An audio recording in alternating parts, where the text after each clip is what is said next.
The developer's man, Mr. Crane, tapped the map. The paper was glossy, the lines were sharp and digital. The map covered a heavy oak table in the center of the county planning office, a room that smelled of old paper and weak coffee. His finger rested on a thin, awkward rectangle of land colored in a pale, apologetic gray. Parcel 7B. He spoke to the half-dozen landowners gathered in the room.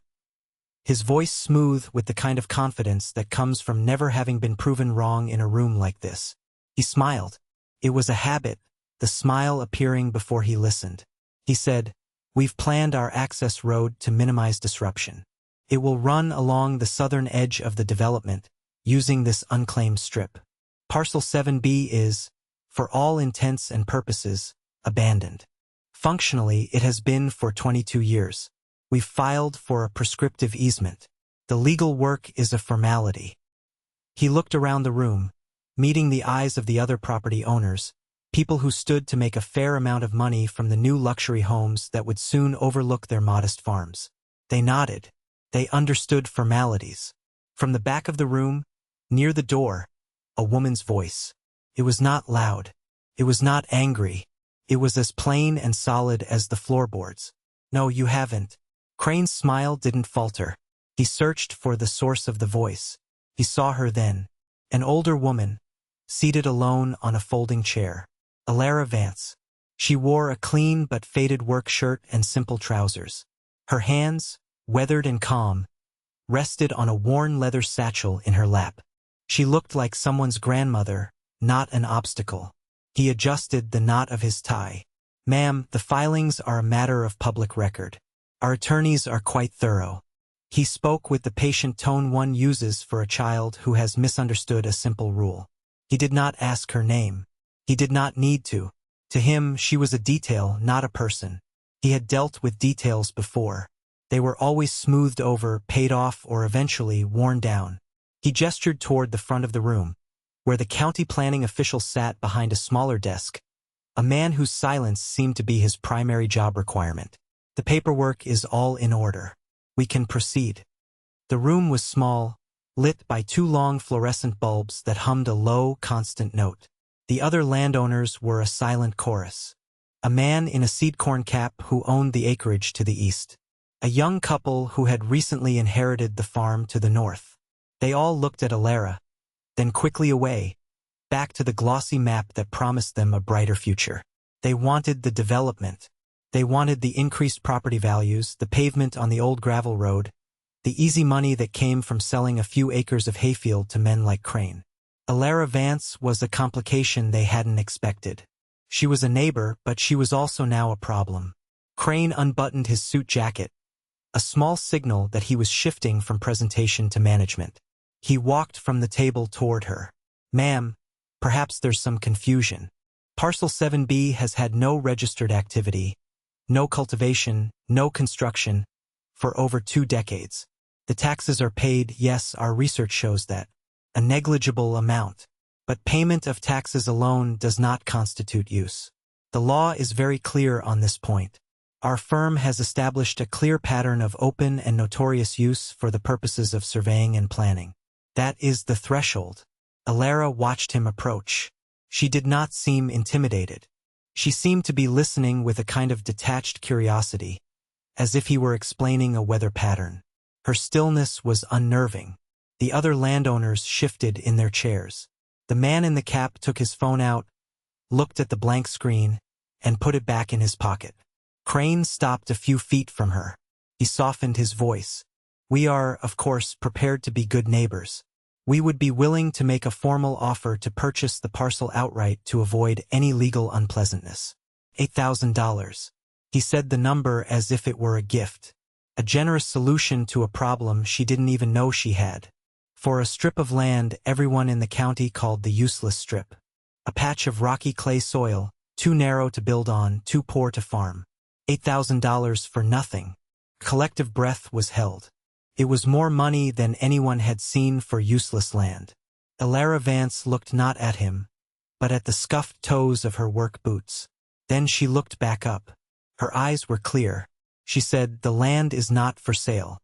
Then, After a beat of silence that seemed to stretch the hum of the lights, she added, "And you haven't established use." To understand why she said this, you have to go back.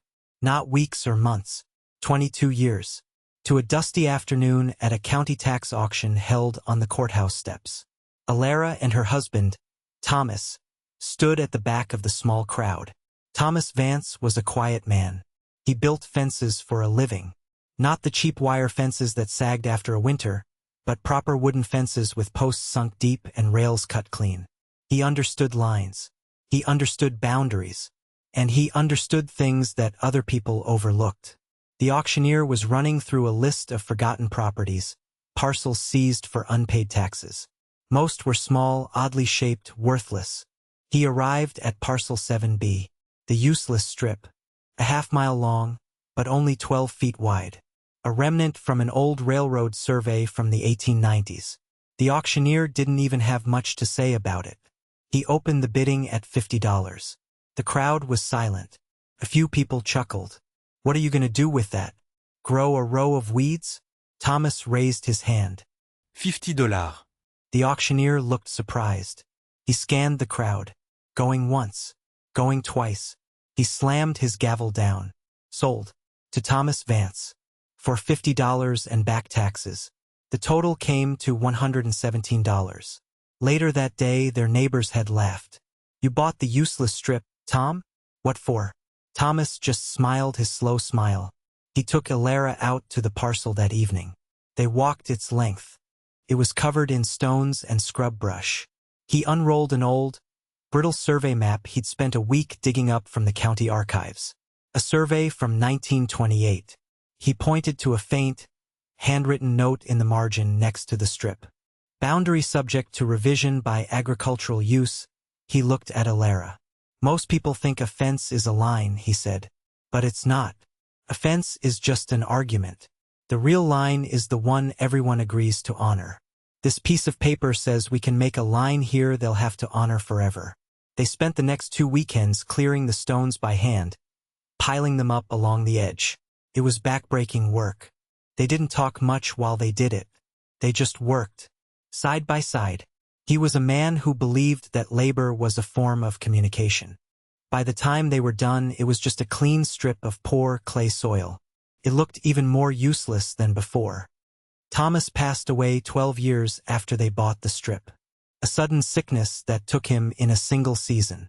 In his last weeks, he didn't talk about regrets. He talked about plans.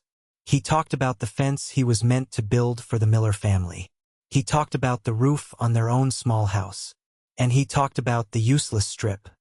He had Alara bring him the old shoebox where they kept the deed and the brittle survey map. He also had her bring his work notebook, a small, leather-bound book filled with measurements, sketches, and notes written in his careful, blocky handwriting. He was weak, but his mind was clear.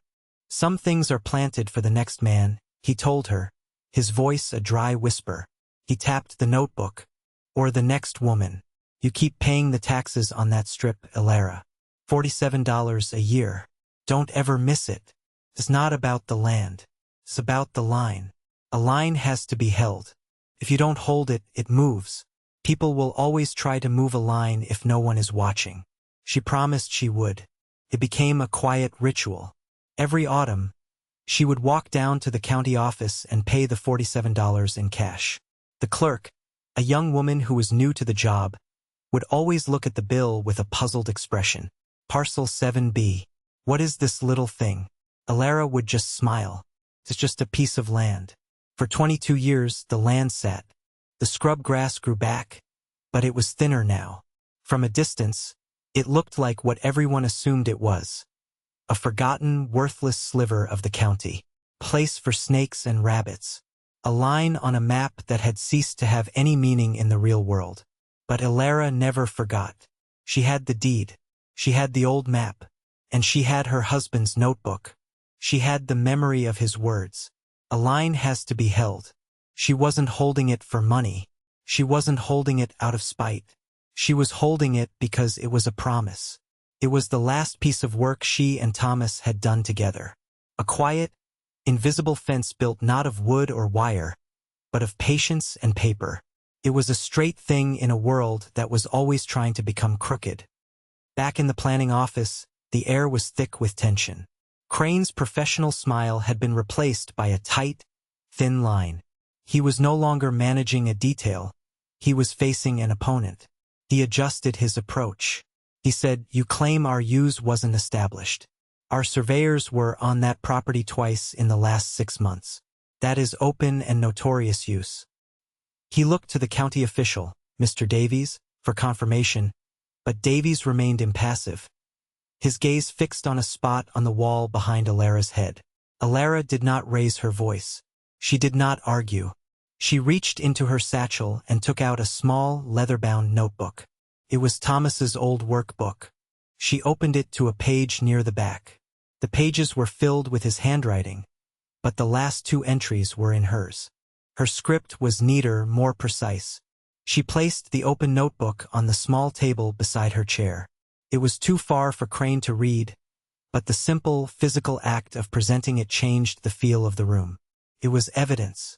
"You surveyed on May the 12th, she said. 2 men. They were there for 3 hours. They left when I asked them to. They returned on July the 21st. 1 man this time. He was there for 90 minutes. He also left when I asked him to. No words. No hesitation." She recited the facts as if reading from a grocery list. There was a quiet murmur among the other landowners. They were looking at Crane now. His confidence seemed to have developed a small crack. He hadn't been told this. His surveyors had likely omitted the detail of being run off the property by a quiet old woman. Such things complicated the narrative of an abandoned parcel. He pressed on, shifting to his second argument. The legal theory. Asked to leave? "Ma'am, a verbal request to a surveyor is not a formal complaint. There's no record of you filing a trespassing charge, no police report, no certified letter. Legally, those conversations are meaningless. They don't interrupt the statutory period for establishing a prescriptive right." He was on firm ground here, the comfortable terrain of legal procedure. He was a lawyer. She was not. He believed he would win on this point. Alara said nothing. She simply left her husband's notebook open on the table. A pause. Her silence was an answer. It said that legal procedure was one thing, but the truth was another. The room went quiet. Crane waited for her to argue, to get angry, to give him something to dismantle. She did not. She just waited. Crane felt his footing slip. He was used to arguments, to negotiations, to emotional outbursts. He was not used to this quiet, unyielding stillness. He decided to try his third angle, the one that usually worked when logic and law failed. The appeal to the greater good, mixed with a hint of practical intimidation. He walked back to the large map on the table, placing his hands on it as if to reassert his control over the space. "Mrs. Vance," he said, finally using her name, "let's be reasonable. This development project is a significant investment in this community. It will create construction jobs. It will bring in new families, new tax revenue for schools. It will increase the property values for every single one of your neighbors in this room." He gestured to the other landowners, making them participants in his appeal. "All of that is being held up by a 12-foot strip of dirt. A strip of dirt you have done nothing with for 22 years. He let that hang in the air. The implication was clear. She was being selfish. She was holding the whole community back for a piece of land she didn't even use. The man in the seed corn cap cleared his throat. He said, "She's got a point, Alara. This could be a good thing for all of us."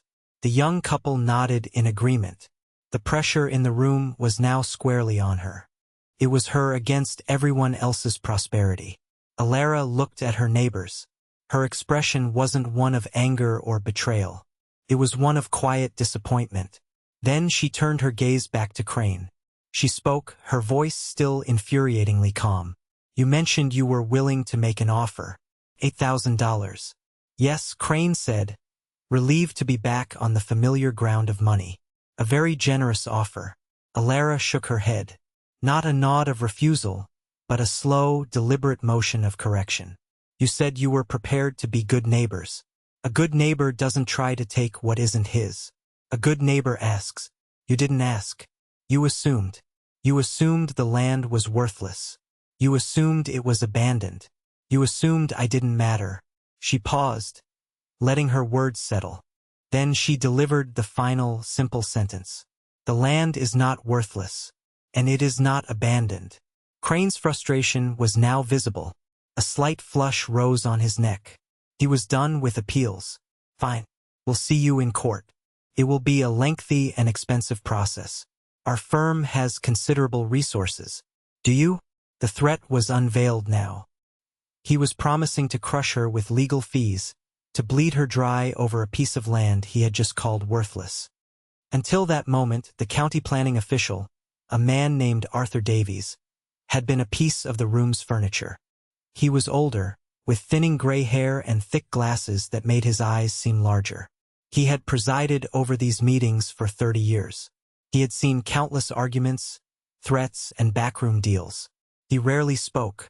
His job was to witness, to record, and to ensure procedure was followed.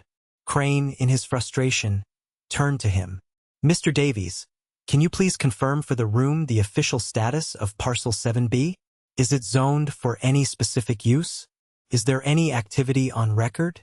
He wanted the official weight of the county to land on his side of the argument. Davies blinked slowly behind his thick lenses. He adjusted a stack of papers on his desk, his movements deliberate and unhurried.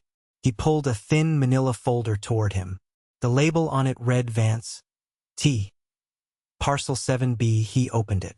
He took out a single sheet of paper. He cleared his throat, a dry, rustling sound. According to our records, he began, his voice flat and bureaucratic. The developer's survey of the parcel's dimensions is accurate. Crane permitted himself a small, triumphant smile. He glanced at Alara. Davies continued, but the survey appears to be incomplete. It fails to note the agricultural improvements. Crane's smile vanished. I'm sorry. Agricultural improvements? What improvements?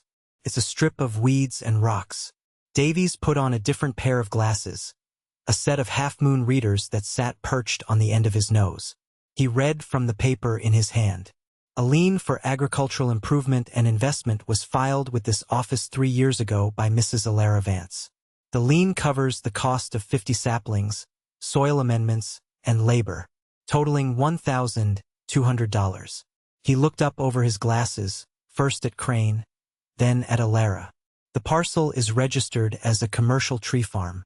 The room was utterly silent, save for the hum of the fluorescent lights. A tree farm, on the useless strip.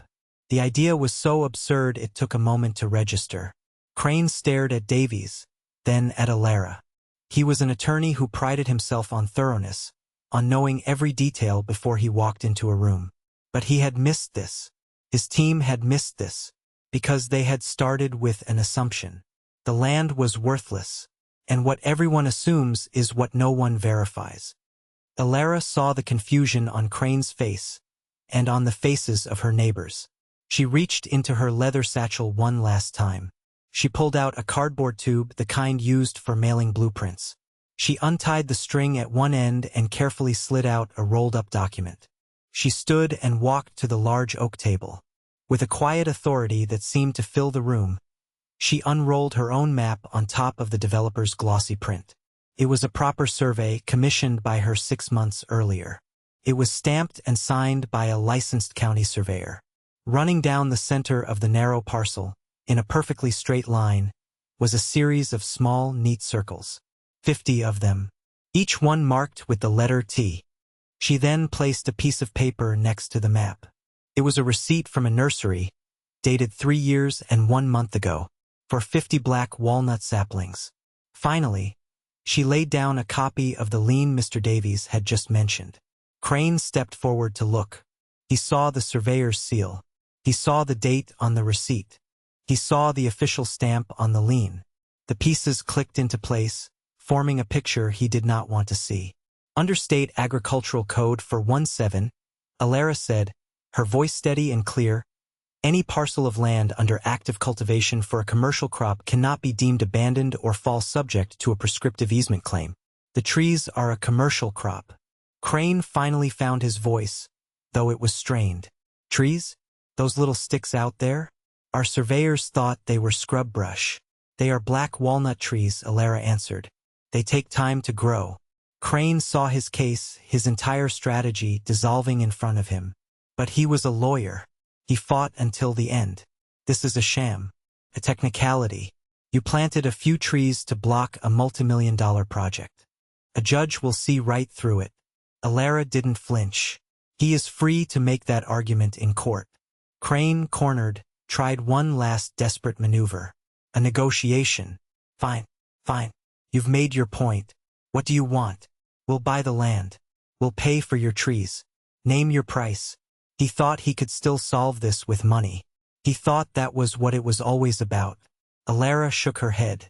No, the land is not for sale. But you want access. The law provides a way for that. You can petition the county to condemn the property for a public right-of-way. Crane almost laughed. Condemn it? On what grounds? On the grounds of public necessity, Alara said. And if you succeed, you will be required to pay fair market value. Fair market value for a worthless strip of dirt and 50 twigs? Crane asked, his voice dripping with sarcasm. That's where you're wrong again, Alara said. She slid one final piece of paper across the table toward him. It was an appraisal. Not for the land. For the timber. A mature black walnut tree is currently worth between $5,000 and $15,000. Depending on the market, she recited, as if from memory. In 20 years, that row of trees will be a standing crop valued at somewhere between $250,000 and $500,000. Fair market value for a commercial crop isn't based on what it is today. It's based on its projected yield. The numbers on the appraisal confirmed it. A timber consultant had valued the fair market value for condemnation at a price that was staggering. A price that would not just hurt the developer's budget, but would cripple it entirely. Silence. Complete silence. The developer, standing in the corner of the room, slowly shook his head at his lawyer. The neighbors stared, their mouths slightly agape. They weren't just looking at Alara Vance, their quiet neighbor. They were looking at a woman who had planted a fence of trees in time, a fence that had just become a fortress. The fight went out of Mr. Crane all at once. It was not a slow leak, but a sudden deflation. He looked down at the appraisal, then at his own glossy, useless map. He looked at his client, who was now gathering his coat, his expression grim. The confident smile, the polished arguments, the veiled threats.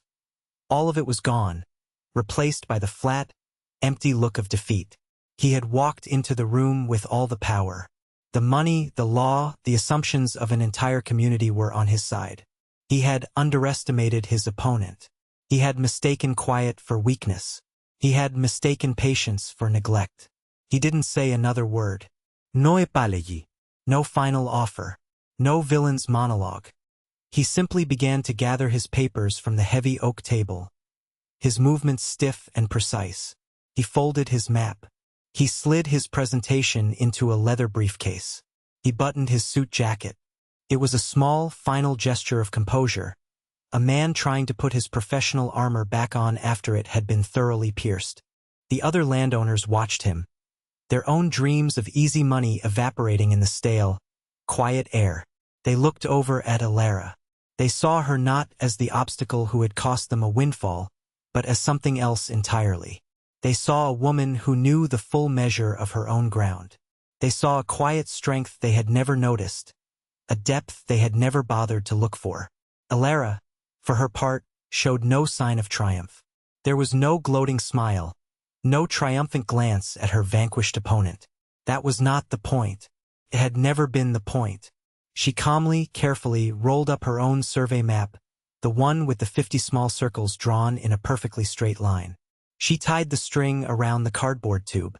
She retrieved her husband's notebook from the small table and placed it, along with her other papers, back inside the worn leather satchel. She snapped the brass clasps shut. The sound was loud in the silent room. She stood up, gave a slight, formal nod to Mr. Davies and walked toward the door. She did not look back. The auction was over. The meeting was done. She had held the line. A week passed. The evenings were growing cooler. Elara Vance walked the fence line of her property, the one that bordered the useless strip. Her son, Mark, walked beside her. He was a grown man now, with a family of his own in the next town over, but he still had his father's quiet way about him. They walked without speaking for a time, listening to the crunch of dry leaves under their boots. They stopped at the edge of Parcel 7B. In the soft light of the setting sun, the row of young trees was starkly visible. Each sapling was barely thicker than a thumb, protected from deer by a small cage of wire mesh. They didn't look like a fortress. They looked fragile, vulnerable. Mark looked down the perfectly straight row, stretching off into the distance.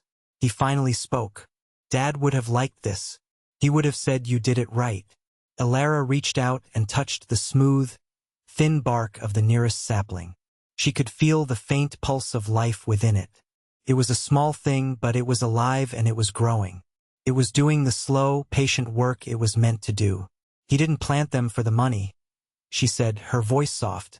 He planted them for the line. Some things are planted to keep the world straight. They stood there together as the light faded, the long shadows of the evening stretching across the fields. There was a quiet satisfaction in the air, not the loud joy of a victory, but the deep, resonant peace of a promise kept. It was the feeling of a crooked thing made straight again. The world was full of men like Crane, men who believed the world could be bent to their will with money and confident words. They saw lines on a map as problems to be solved, not promises to be honored. Some men collect problems. Thomas Vance had collected patience, and he had left it to his wife. It had turned out to be more than enough. That was the story of Elara Vance and the trees that drew a line no one could cross. But not all boundaries are made of wood. Down in the Texas Panhandle, a retired postal worker is about to find something strange on the back of a 1954 postage stamp, something that could change the course of a river. We'll see what holds. Stay with us.